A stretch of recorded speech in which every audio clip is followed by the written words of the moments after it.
Buenas tardes, Dios les bendiga.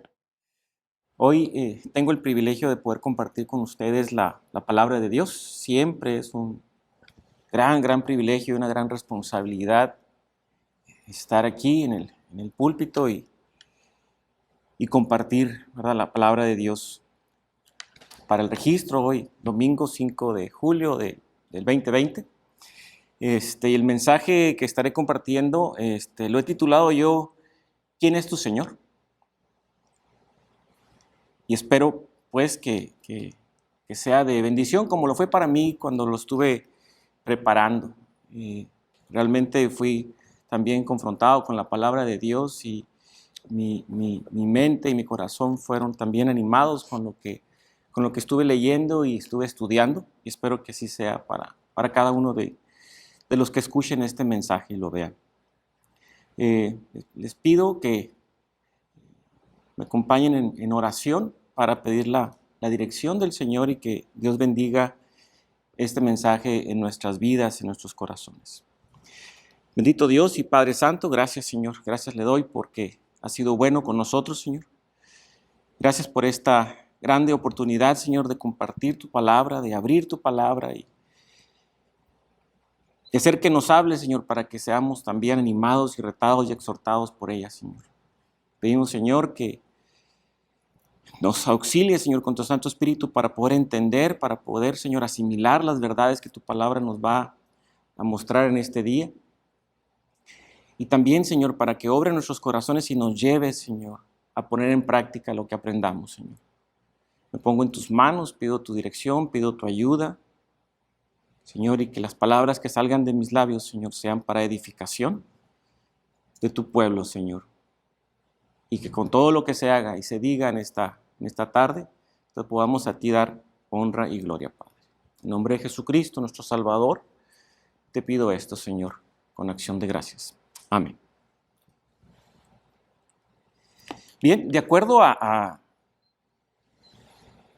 una página que se llama Econopedia, creo que es el nombre, una inversión es una actividad que consiste en dedicar cierta cantidad de recursos con el objetivo de obtener un beneficio de cualquier tipo. Los principales recursos, sabemos, pues son tiempo, el trabajo y también el dinero, el capital. Con lo cual, todo lo que sea para hacer uso de alguno de estos recursos, con el objetivo de obtener un beneficio, a eso se le llama inversión. Cuando se realiza una inversión, se asume un costo de oportunidad, ¿sí?, al renunciar a esos recursos de manera temporal, ¿sí?, para lograr un beneficio en el futuro. Eso es lo que nos enseña esta economedia o econopedia. Y les pido que tomen en cuenta esto, ¿verdad? Porque quizá va a ser muy relevante conforme vamos avanzando en el estudio de la palabra. La porción de la palabra que vamos a estar estudiando en este día está en Lucas 16, del 1 al 18. Bueno, más bien es desde del 1 al 13. Y en mi Biblia, yo creo que en muchas de las Biblias, de verdad, que usamos, está titulada esta porción como la parábola del mayordomo infiel. Y pues para tener la claridad, yo sé que es un término que ya es muy familiar para muchos de nosotros, ¿verdad? ¿Qué es un mayordomo? Bueno, es alguien que maneja los bienes, los recursos de otro. No es el dueño de esos bienes y esos recursos, ¿verdad? Solamente los maneja o los administra. Tiene el privilegio de poderlos disfrutar, ¿verdad? Pero debe de invertirlos para la ganancia de su patrón o de su amo, ¿verdad?, del dueño de esos bienes. Lo más importante, la característica más importante de un mayordomo es que sirva fielmente a su patrón, a su amo. Y eso nos lo enseña 1 Corintios 4:2, donde nos dice, ahora bien, se requiere de los administradores que cada uno sea hallado fiel. Esos administradores, pues, son los mayordomos a los que nos estamos refiriendo. Al mirar las riquezas que le rodean al mayordomo, Él debe recordar que le pertenecen a su patrón, no son suyas personalmente, y que debe usarlas de manera que agrade a su patrón y produzca ganancia también para su amo. Es algo que debemos de tener siempre muy en cuenta. ¿Sí? Es una breve introducción, un preámbulo para entrar ahora en el estudio de esta parábola, que de nuevo se encuentra en Lucas, capítulo 16, versículos del 1 al 13. ¿Okay?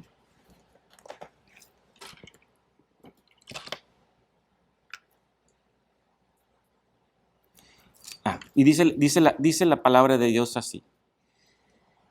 Dijo también a sus discípulos: había un hombre rico que tenía un mayordomo, y éste fue acusado ante él como disipador de sus bienes. Entonces le llamó y le dijo: ¿qué es esto que oigo acerca de ti? Da cuenta de tu mayordomía, porque ya no podrás más ser mayordomo. Entonces el mayordomo dijo para sí: ¿qué haré? Porque mi amo me quita la mayordomía. Cavar no puedo, mendigar me da vergüenza. Ya sé lo que haré, para que cuando se me quite de la mayordomía, me reciban en sus casas. Y llamando cada uno de los deudores de su amo, dijo al primero: ¿cuánto debes a mi amo? Él dijo: 100 barriles de aceite. Y le dijo: toma tu cuenta, siéntate pronto y escribe 50. Después dijo al otro: ¿y tú cuánto debes? Y él dijo: 100 medidas de trigo. Él le dijo: toma tu cuenta y escribe 80. Y alabó el amo al mayordomo malo por haber hecho sagazmente, porque los hijos de este siglo son más sagaces en el trato con sus semejantes que los hijos de luz. Y yo os digo, ganar amigos por medio de las riquezas injustas, para que cuando éstas falten, os reciban en las moradas eternas. El que es fiel en lo muy poco, también en lo más es fiel. Y el que en lo muy poco es injusto, también en lo más es injusto. Pues si en las riquezas injustas no fuisteis fieles, ¿quién os confiará lo verdadero? Y si en lo ajeno no fuisteis fieles, ¿quién os dará lo que es vuestro? Ningún siervo puede servir a dos señores, porque o aborrecerá al uno y amará al otro, o estimará al uno y menospreciará al otro. No podéis servir a Dios y a las riquezas. Palabra de Dios. Entonces, en esta parábola que Jesucristo cuenta a sus discípulos, dirige a sus discípulos, aunque había un grupo de fariseos que estaban escuchando ahí en la parte de atrás, me imagino, ¿verdad? También estaban poniendo atención a lo que estaba diciendo Cristo, pero esta parábola iba dirigida a sus discípulos, como nos lo revela el mismo versículo 1, ¿no? Y dijo también a sus discípulos. En esta parábola vamos a encontrar algunas cosas que quizá cuando las leemos originalmente, ¿verdad? O cada que las leemos, nos pueden llegar a sorprender. Hay 2 o 3 expresiones que a primera instancia pudieran ser sorprendentes. ¿Por qué está diciendo eso? Y vamos a tratar de aclarar eso, y vamos a ver y conocer de una forma clara, confío en el Señor, qué es lo que Jesucristo quería enseñar con el ejemplo de este mayordomo infiel. Dice el versículo 1, dijo también a sus discípulos: había un hombre rico. Este hombre rico debió ser muy rico, ¿verdad? Porque tenía inclusive un administrador de sus bienes. Probablemente era un propietario de una gran hacienda, que requería de un administrador, requería de un mayordomo, alguien que atendiera esa hacienda o esa empresa, por decirlo ahora en términos actuales. Pero este mayordomo, dice la palabra de Dios, que fue acusado ante su amo como disipador de sus bienes. Llega a los oídos del amo que algo estaba pasando con el mayordomo, ¿sí? Este mayordomo en particular, ¿verdad? Empezó a actuar como si fuera el dueño de todos aquellos bienes. Se olvidó de ese principio fundamental de que todo mayordomo debe tener presente en sus mentes. Se convirtió en un mayordomo pródigo, como el hijo pródigo que también desperdició todo lo que le había heredado su padre. Este hombre estaba desperdiciando todo aquello, ¿verdad?, que tenía, ¿verdad?, bajo su control, bajo su administración, pero que pertenecía a su patrón. El verso 2 nos dice que el amo le llamó al mayordomo, ¿verdad? Estaba en todo su derecho de llamar al mayordomo a cuentas. Como todo mayordomo, será llamado también a rendir cuentas. ¿Qué es esto que oigo acerca de ti?, le pregunta a su mayordomo, sorprendido y de una buena manera también decepcionado por lo que estaba sucediendo con una persona que era de su entera confianza. Un nivel de confianza tal que sus posesiones, sus riquezas estaban en manos de este mayordomo. La confianza es clave en ese tipo de funciones o puestos, ¿sí? El amo no está presente en los negocios, quizá está fuera atendiendo otros asuntos, por eso tiene el mayordomo. Sin embargo, esta confianza había sido traicionada y el amo estaba sorprendido y decepcionado, y justamente lo estaba llamando a cuentas. Y le dice, da cuenta de tu mayordomía. Su amo de inmediato le pidió un inventario de sus bienes y una revisión de cuentas. Él había escuchado, pues, no dice la palabra de Dios quién lo denunció, pero había llegado a sus oídos que estaba despilfarrando los bienes de él, ¿sí? ¿Qué estaría pensando el administrador? ¿Qué estaría pasando por su mente al momento que su amo empieza a pedirle cuentas? Si la circunstancia hubiera sido diferente, hubiera tenido toda la confianza, ¿verdad? Y toda la autoridad para decir, aquí están las cuentas, todo está en orden. Pero él sabía que había sido descubierto. Entonces quizá por su mente estaba pasando temor, vergüenza de haber sido descubierto. O quizá estaría pensando en todos los argumentos que justificaban su forma de actuar. Es que mi amo es así, mi amo es asá, es que esto es justo que yo lo haga porque tengo tanto tiempo trabajando. Hay una serie de argumentos que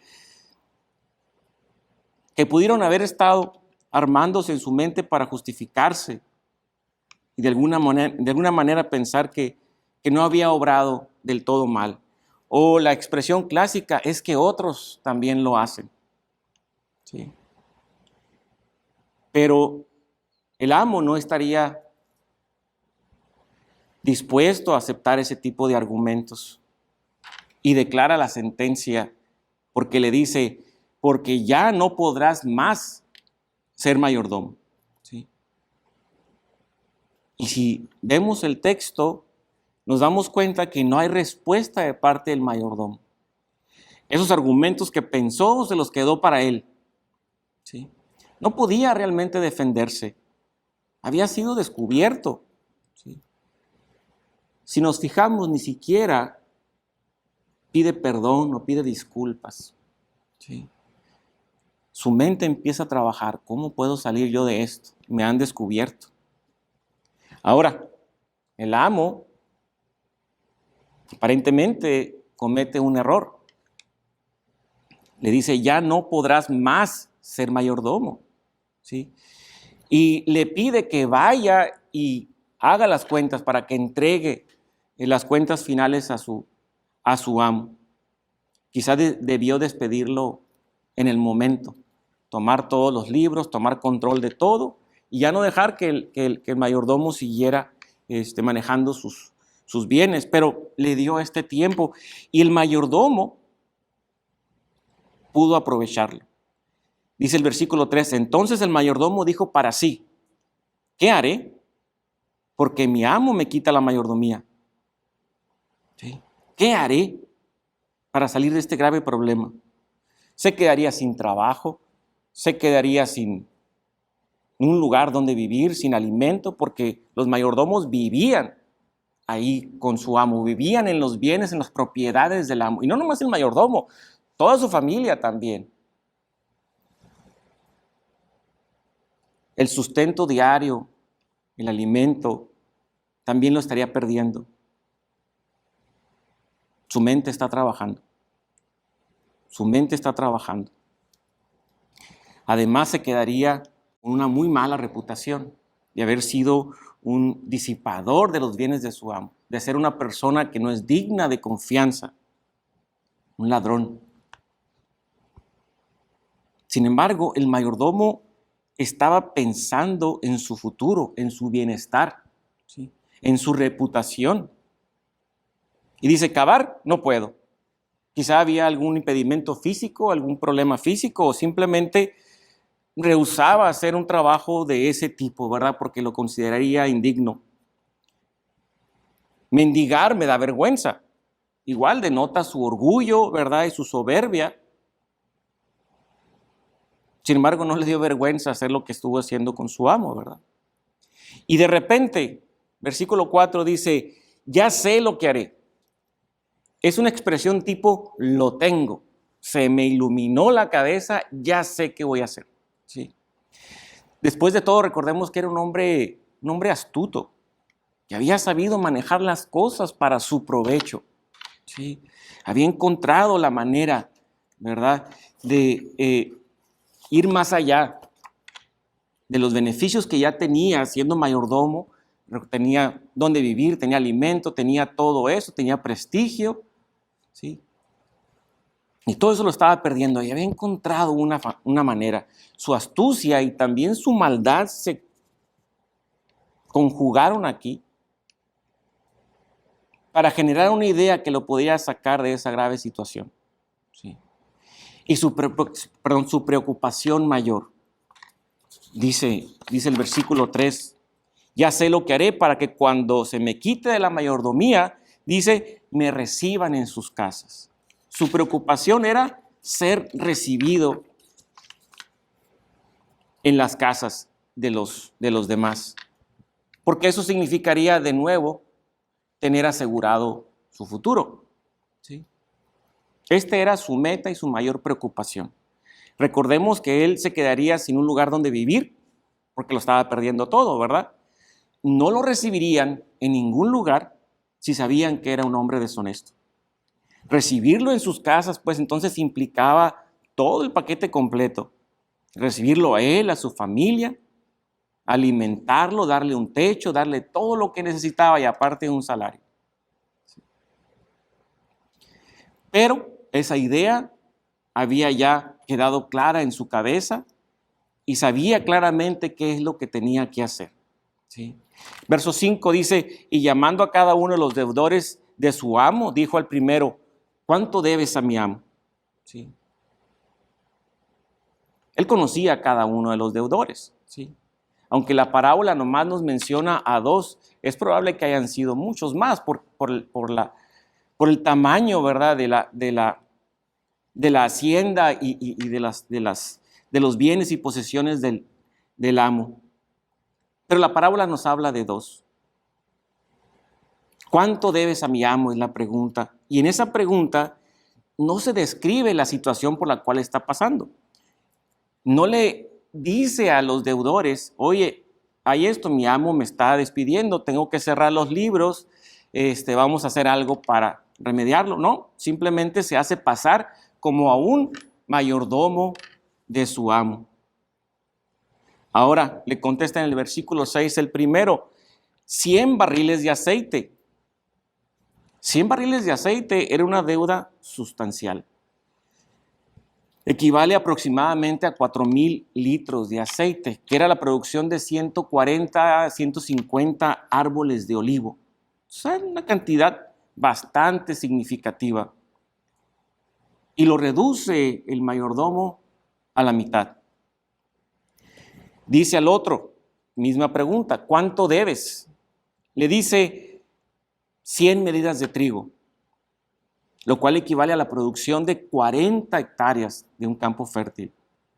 De nuevo, una suma muy, muy importante.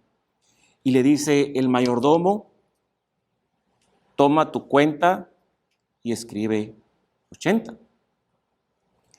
A uno le descuenta el 50%, perdón, y al otro le descuenta el 20% en cuanto a la cantidad de litros y la cantidad de trigo, pero en dinero era una cifra muy, muy similar. Y dice este mismo verso, siéntate pronto, una expresión importante. Era una transacción que tenía que realizarse a escondidas y rápidamente para no ser descubierto por el amo. El amo le dijo que fuera y hiciera las cuentas, pero no establece cuánto tiempo. Él asume que le queda poco tiempo, por lo tanto se mueve lo más pronto posible para poder poner en práctica su plan. Ahora, los deudores no preguntaron por qué estaban recibiendo tan grande beneficio. Ni el mayordomo se los reveló tampoco. Ahora los deudores estaban grandemente agradecidos con el mayordomo y también con el amo, puesto que pensaban que era un acto de bondad de parte de ambos. Seguro pensaron que el mayordomo había convencido al amo que aplicara esos descuentos. La reducción de la cuenta había sido muy importante, pero ahora era algo que llegaba a suceder, era algo común, cuando el clima, por ejemplo, no favorecía la cosecha, ¿verdad? Entonces era común que el mayordomo, siendo considerado y queriéndose ganar también el favor del pueblo, aplicaba ciertos descuentos o beneficios. ¿Sí? ¿Cuál es la reacción del dueño? ¿Sí? Ciertamente comprende que los deudores y la gente de la aldea en general estaban celebrando porque había sido un beneficio grande. ¿Sí? Recuerden, no nada más fueron esos dos deudores, fueron muchos más deudores que vivían en esa misma aldea. Por lo tanto, la aldea completa se estaba beneficiando y estaban elogiando tanto al mayordomo como al dueño por una obra tan grande de bondad. ¿Sí? Si el dueño ahora le dice a la gente lo que realmente pasó y vuelve a poner esas cantidades que originalmente se debían, entonces la reputación, ¿verdad?, del dueño se vendría abajo. ¿Sí? Y no podía arriesgar eso, ¿verdad? Así que ahora trata de sacar también el mejor partido de esa situación. Los deudores estaban ahora obligados a corresponder el favor. El pueblo, la aldea se debía ahora, ¿verdad?, a los dos, tanto al mayordomo como al dueño de aquellas tierras. Por lo tanto, el plan del mayordomo estaba funcionando a la perfección. Recibiría él el favor de los deudores por estar agradecidos con él. Cuando el mayordomo regresa a rendir las cuentas a su amo se da claramente cuenta de lo que había hecho. Y viene una primera reacción inesperada. Dice el versículo 8, y alabó el amo al mayordomo malo por haber hecho sagazmente. El amo lo sigue viendo como un mayordomo malo y no ha cambiado su forma de pensar en cuanto a despedirlo. ¿Sí? El mayordomo había traicionado su confianza, eso estaba ya claro. También estaba claro, ¿verdad?, que el amo estaba alabando a su mayordomo, ¿sí?, porque había hecho sagazmente, no por su deshonestidad, ni tampoco, mucho menos, por su traición, sino que está admirado por la astucia con la cual había resuelto su problema. Es como cuando decimos de una persona, qué bueno es para decir mentiras. O qué bueno es para sacar lo que quiere de las personas. Para ser manipuladores, bueno para manipular a las personas. Estamos reconociendo, estamos admirados por la capacidad que tiene una persona para hacer algo malo. Así lo está haciendo el mayordomo. Perdón, el amo. Es la reacción que está teniendo el amo. La alabanza por ocuparse de ver cubiertas sus necesidades materiales por muy largo tiempo, quizá por el resto de su vida. Porque si de repente se le acababa ya el tiempo, al ser recibido en una casa, podía ir a otra y podía ir a otra y podía ir a otra, porque la aldea completa estaba agradecida con aquel mayordomo. Ahora, recordemos que es Jesús quien está narrando esta parábola, ¿sí? Y hace una comparación muy importante que debió sorprender a sus discípulos cuando le escucharon. Dice el versículo, porque los hijos de este siglo son más sagaces en el trato con sus semejantes que los hijos de luz. En los hijos de este siglo, los no creyentes, pues, no hay temor de Dios. Y esto lo aprovechan para sacar ventaja de sus relaciones con sus semejantes. Por otro lado, los cristianos no somos igual de sagaces en nuestras relaciones con los hermanos en la fe y sobre todo con los que están en necesidad, ¿sí? ¿Cuánto mejor deberíamos nosotros, los creyentes, portarnos con nuestros hermanos, ¿sí? Y aún con todo nuestro prójimo? Gálatas 6, 9 y 10 nos recuerda esto de una forma muy clara. Dice, no nos cansemos pues de hacer el bien, porque a su tiempo segaremos, si no desmayamos.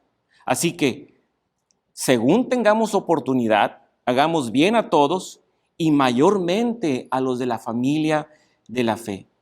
Sin embargo, los hijos de este mundo miran más delante al tratar con su propia generación que los hijos de luz, que lo que hacemos nosotros. Esta declaración, como lo comento, debió haber sorprendido a sus discípulos como quizá nos sorprende a nosotros. Versículo 9 dice, y yo os digo, otra declaración sorprendente. Y yo os digo, palabras de Cristo, ganar amigos por medio de las riquezas injustas, para que cuando éstas falten, os reciban en las moradas eternas. Ganar amigos por medio de las riquezas injustas. Yo debo confesar que cuando yo había leído este pasaje, siempre me detengo ahí a pensar, ¿qué es esto? ¿Por qué está diciendo esto, verdad? El uso de las riquezas injustas como las describe Cristo refiere a que comúnmente hay algún elemento de injusticia en la forma en la que las personas obtienen sus posesiones, ¿sí? Y esto es claro. Por ejemplo, a ti te pagaron una semana completa de 40 horas para que trabajaras, pero nada más trabajaste 30, pero cobraste las 40. Ese es un ejemplo, ¿sí? O no pedí una factura para no tener que pagar los impuestos. Es una riqueza injusta, ¿sí? Subí el precio de un artículo porque había escasez y mucha demanda. Estoy aprovechando. Es una riqueza injusta. Cobré de más. No pagué derechos por música, video, fotografía, software descargado del internet. Hay muchísimos ejemplos que podemos pensar. En este mundo caído siempre habrá un elemento de injusticia en la manera que tenemos las posesiones. Los seguidores de Jesús, nosotros como cristianos, debemos de utilizar nuestro dinero, nuestros recursos, ¿sí?, para propósitos espirituales y hacerlo tan sabiamente como lo hacen los no creyentes para sus objetivos materiales. O sea, deberíamos de producir mucho más riqueza y ganancia, ¿verdad?, para nuestro amo y Señor que lo hacen los no cristianos para sus propios beneficios y sus propios deleites. Es una muestra de grande sabiduría el sacar provecho eterno del dinero que tenemos ahorita, sea mucho, sea poco, ¿sí? Recordemos que nuestro objetivo es el tesoro en el cielo. Entonces debemos de usar el dinero, ¿sí?, para fines eternos.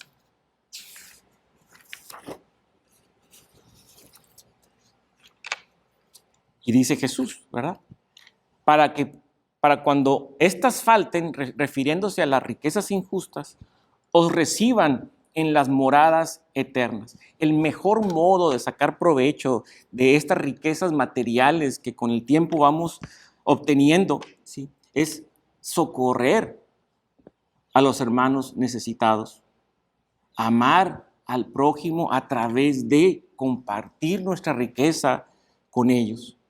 Y al decir riqueza no implica que es una persona millonaria que está haciendo obras. No, es lo mucho o lo poco, ahorita lo vamos a ver, ¿sí? Con esto, cuando hayamos de dejar aquí todo, cuando llega ese día donde todo lo que poseemos se queda en este mundo, podamos hallar en el cielo esos amigos que nos reciban con los brazos abiertos, ¿sí?, por los favores, por las ayudas, por la atención, por el amor que demostramos, ¿sí?, en sus necesidades materiales cuando estábamos aquí. No hay una mejor inversión que esta. Nada en este mundo puede pagar mayores réditos que esto. Dice 2 Corintios 4:18, no mirando nosotros las cosas que se ven, sino las que no se ven. Pues las cosas que se ven son temporales, pero las que no se ven son eternas. Todos nosotros, como cristianos, deberíamos de anhelar, ¿sí?, hallar en el cielo algunas personas que confiaron en Cristo, que escucharon el Evangelio y pudieron creer, ¿verdad?, en ese bendito Evangelio, debido a que quizás nosotros ayudamos a financiar un ministerio, ¿verdad?, que llevó el Evangelio a esa persona. Apoyamos una misión en algún lugar que está llegando, ¿verdad?, llevando el Evangelio, haciendo discípulos de Cristo. Imagínense ese momento, ¿verdad? Y quizás digamos a esa persona allá en el cielo, es que yo no te hablé a ti el Evangelio. Sí, pero tú apoyaste y aportaste de tu riqueza, de tu dinero, para que un misionero fuera y me compartiera la palabra. Jesús contó esta parábola para dejar muy claro su mensaje. Su mandato a todos sus discípulos, que por supuesto nos incluye a nosotros, era muy claro. Y empieza esta parte con, y yo os digo, ¿sí? Es una instrucción que debemos de obedecer. Es un mandato, y yo os digo. ¿Sí? Ganar amigos por medio de las riquezas injustas. Ese dinero que obtuviste como esfuerzo de fruto de tu trabajo, ¿verdad?, lo que tú estás haciendo para traer ese dinero a tu hogar, ese dinero debiéramos utilizarlo para ganar amigos, ¿sí?, de tal manera que cuando ese dinero ya no más nos sirva, ¿verdad?, al estar en la gloria, podamos ser recibidos en las moradas eternas.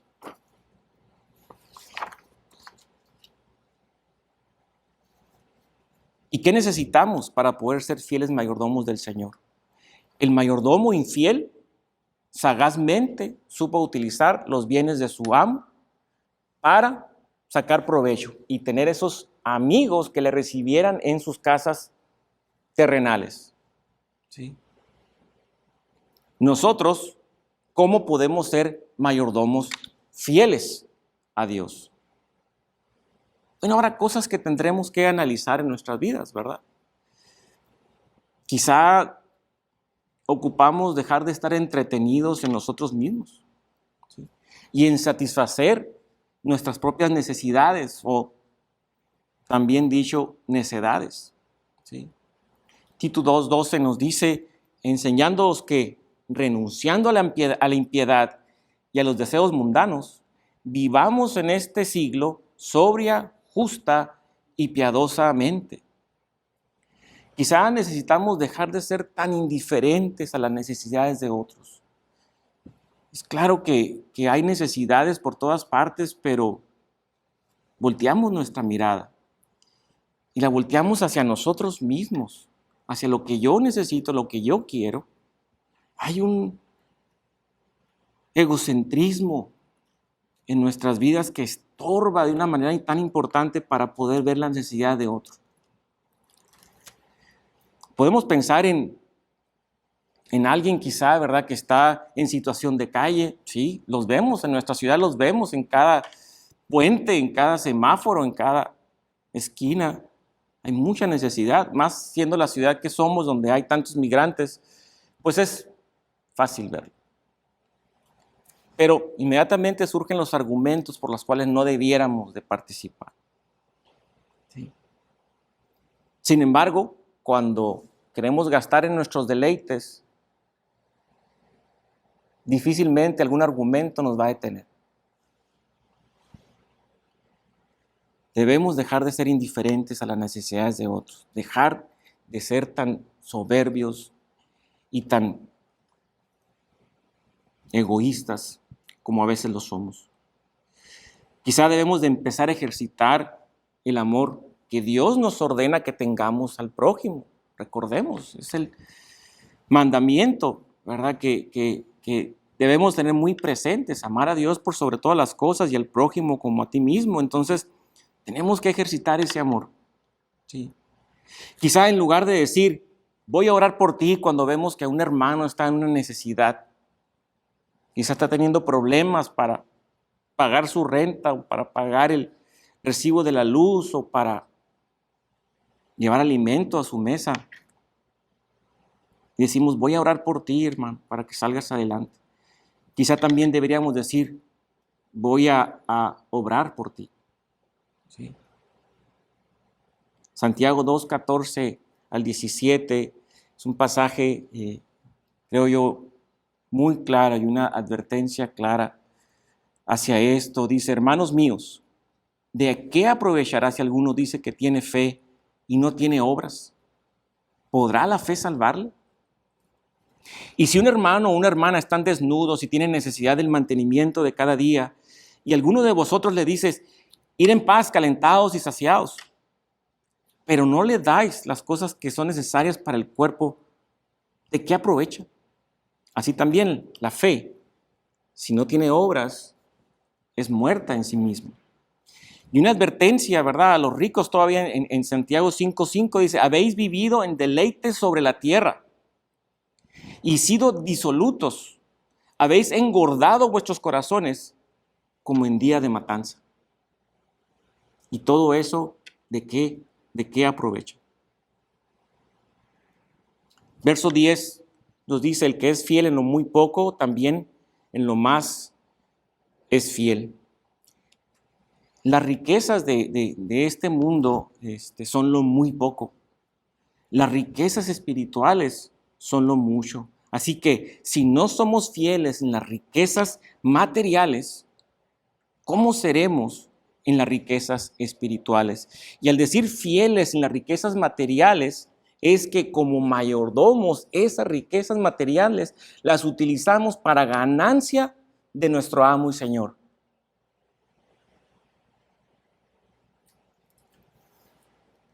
Quizás sea por eso que no ponemos a trabajar nuestros dones y talentos. ¿Sí? Quizá porque no estamos siendo fieles con las riquezas espirituales que Dios ya nos dio. ¿Recuerden? Tenemos ya por lo menos un talento dado, ¿sí?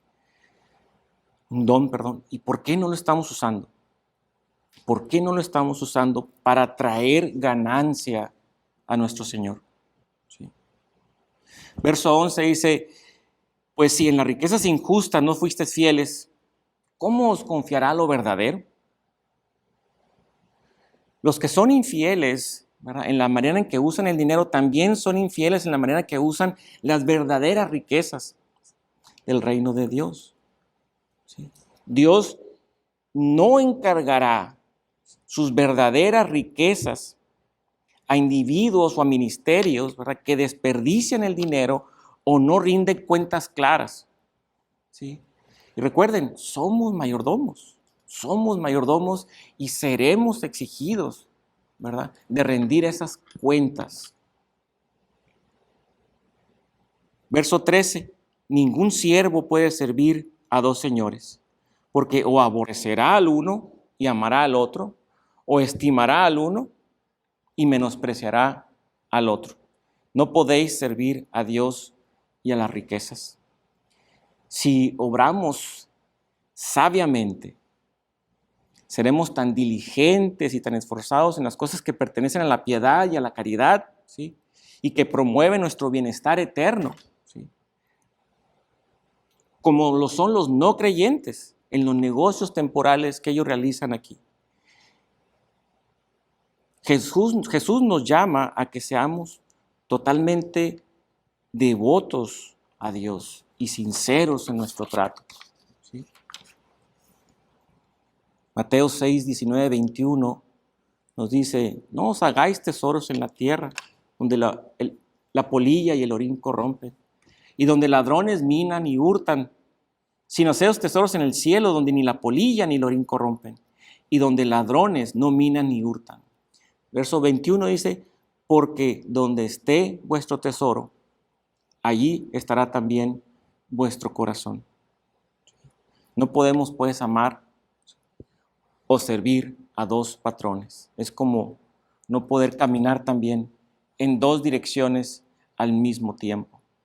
Si escogemos servir al dinero, no podemos servir a Dios. ¿Y qué es eso de servir al dinero? Bueno, gastar toda nuestra energía, todo nuestro esfuerzo, todo nuestro pensamiento en obtener riqueza.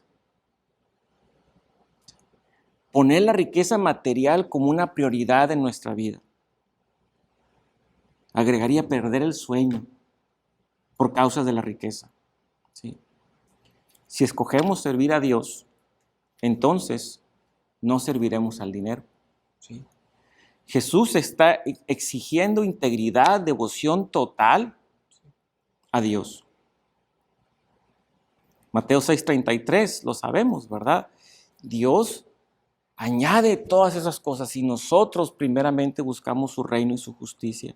Si Dios es nuestro Señor, entonces el dinero será nuestro siervo y usaremos, ¿sí?, nuestros recursos según la voluntad de Dios, porque Él es el dueño.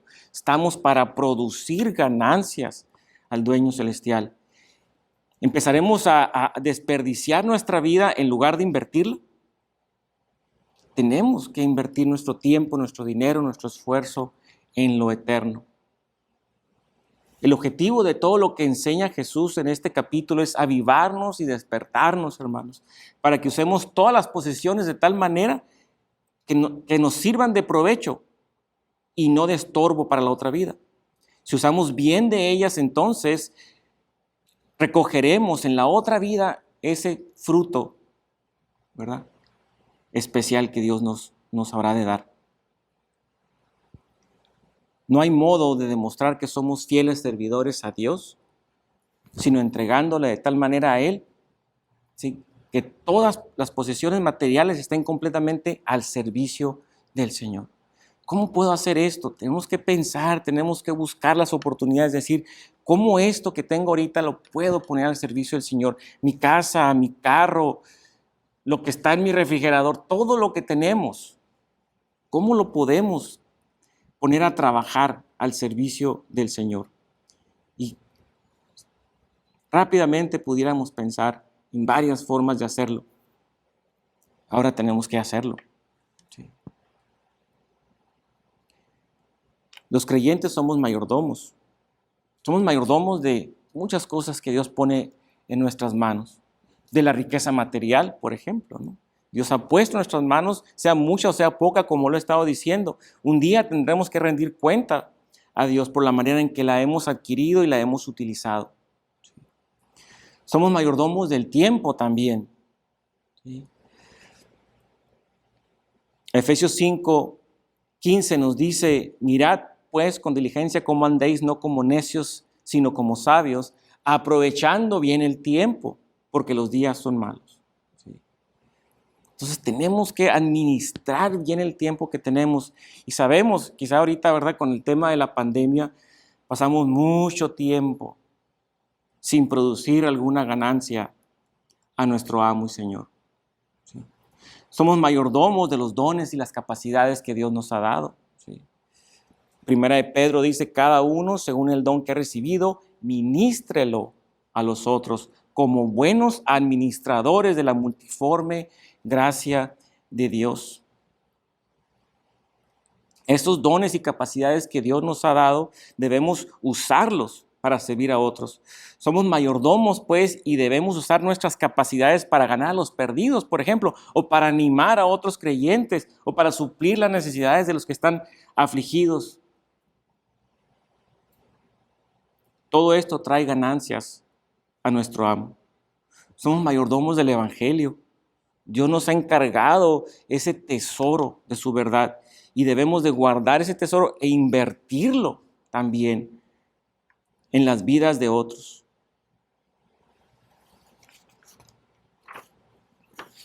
Somos mayordomos de nuestros hijos. ¿Cómo los estamos encaminando? ¿Verdad? Para que sean ellos buenos mayordomos en su tiempo. Como este mayordomo de la parábola, un día tendremos que rendir cuentas en nuestra mayordomía, ¿verdad? Segunda de Corintios 5:10 dice, porque es necesario que todos nosotros comparezcamos ante el tribunal de Cristo, para que cada uno reciba según lo que haya hecho mientras estaba en el cuerpo, sea bueno o sea mal. Si hemos sido fieles, el Señor nos dará su elogio y recompensa. Fíjense lo que dice Mateo, más bien 1 Corintios 4:5. Así que no juzguéis nada antes de tiempo, hasta que venga el Señor, el cual aclarará también lo oculto de las tinieblas y manifestará las intenciones de los corazones. Y dice, y entonces cada uno recibirá su alabanza de Dios. Como cristianos debiéramos de anhelar recibir alabanza de Dios por haber hecho bien con las riquezas, con las posesiones, con los recursos que puso en nuestras manos para administrar. Sabemos, ¿verdad?, que cuando escuchamos este versículo de Mateo 25:21, produce en muchos de nosotros ese deseo también de llegar a escuchar esas mismas palabras. Y su Señor le dijo, bien, buen siervo y fiel, sobre poco has sido fiel, sobre mucho te pondré. Entra en el gozo de tu Señor. Que podamos escuchar esas palabras, hermanos, porque fuimos fieles mayordomos. ¿Quién es nuestro Señor entonces? ¿Nuestro Señor es el dinero? ¿Son las posesiones? ¿Mis fuerzas, mis pensamientos, mi energía, toda mi astucia e inteligencia la estoy utilizando para enriquecer y gastar en mis deleites?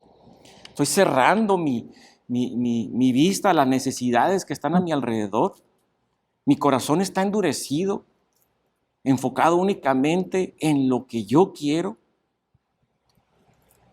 La soberbia y el orgullo, hermanos, son males que afectan mucho al pueblo cristiano y nos detienen de obrar para el Señor. Creemos ser nosotros dignos de recibir y no estamos dispuestos a dar. Lo dejamos para después. A la vuelta le doy aquí a este señor que está aquí necesitado en el semáforo. Para la otra de seguro le voy a traer algo. Y el tiempo pasa y vamos y gastamos ese dinero en nuestros propios deleites. Tenemos que meditar sobre esto. El propósito, pues, de Jesucristo al decirle esto a sus discípulos era también para remover sus entrañas y que empezaran a pensar de esta manera. Ahora los discípulos no eran hombres ricos, pero lo poco que tenían podía ser utilizado para el bien de los demás. Si tú tienes mucho, gloria a Dios, usa para los demás. Y si ponemos a meditar, nos podemos dar cuenta que hay oportunidades, hay oportunidades. En nuestra iglesia tenemos oportunidades. Hay hermanos que tienen necesidad. Quizá pensamos que no, hay necesidades. Y sí, ciertamente no todas las necesidades son del tipo económica, ¿verdad? Hay hermanos que necesitan oración. Hay hermanos que necesitan palabras de ánimo y podemos invertir nuestro tiempo para ello. Hay hermanos que necesitan también reprensión, ¿verdad? Hay todo tipo de necesidad. Tenemos que ser sensibles a ello, ¿verdad? Porque si no somos fieles, perderemos esas bendiciones. No escucharemos esa alabanza de Dios. No escucharemos esas palabras que anhelamos. Bien, buen siervo y fiel.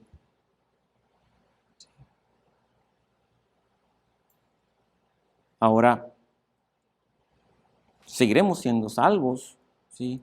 Entraremos en el cielo, pero no escucharemos esta alabanza. Ahora, esto es para los que por gracia somos salvos, por haber creído en el Hijo de Dios y haberle hecho a Él nuestro Señor y Salvador.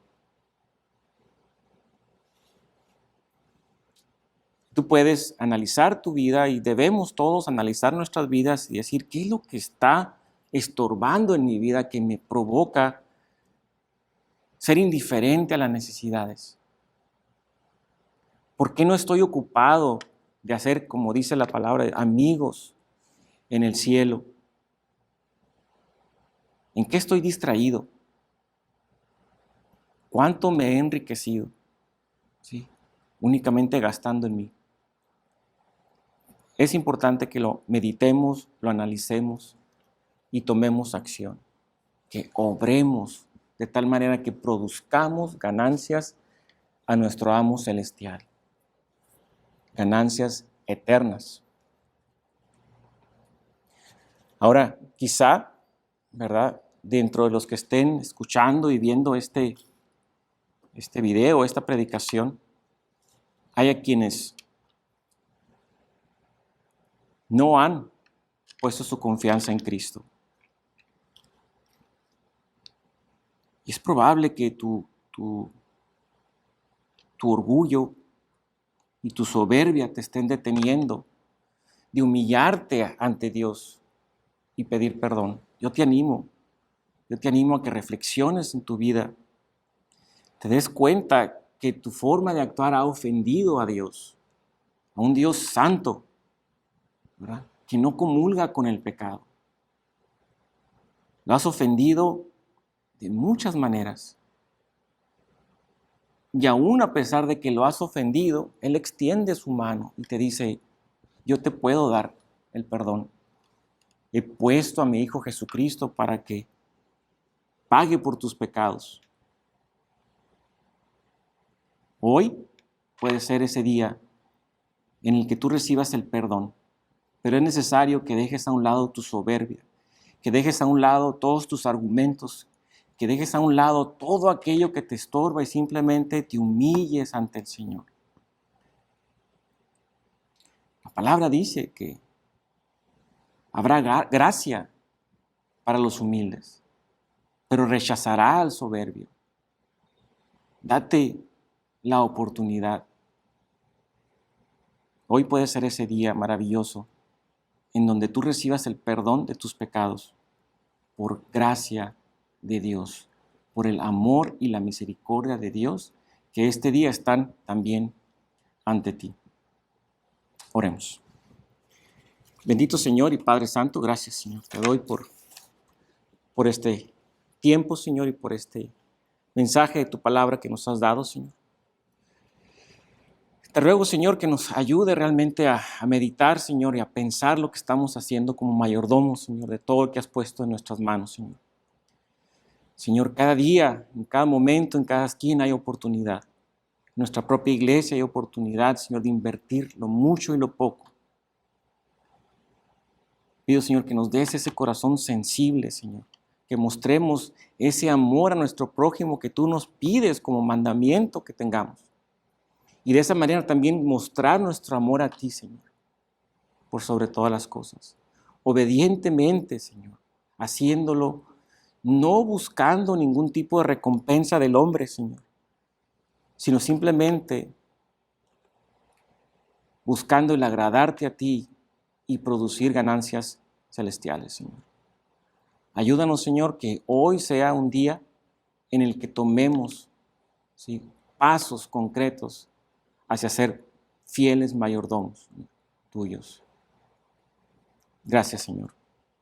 Bendice a cada uno de mis hermanos, a cada una de las personas que escuchan este mensaje, Señor, y aquellos también, Señor, que aún no han, Señor, reconocido a Cristo como su Señor y Salvador. Te ruego, Señor, que tu Espíritu Santo obre por medio de tu palabra, Señor, por medio de lo que han escuchado. Les convenza, Señor, de la necesidad que tienen ellos de perdón y su necesidad de un Salvador, Cristo Jesús. Amén. Dios les bendiga, hermanos, que tengan un bonito domingo.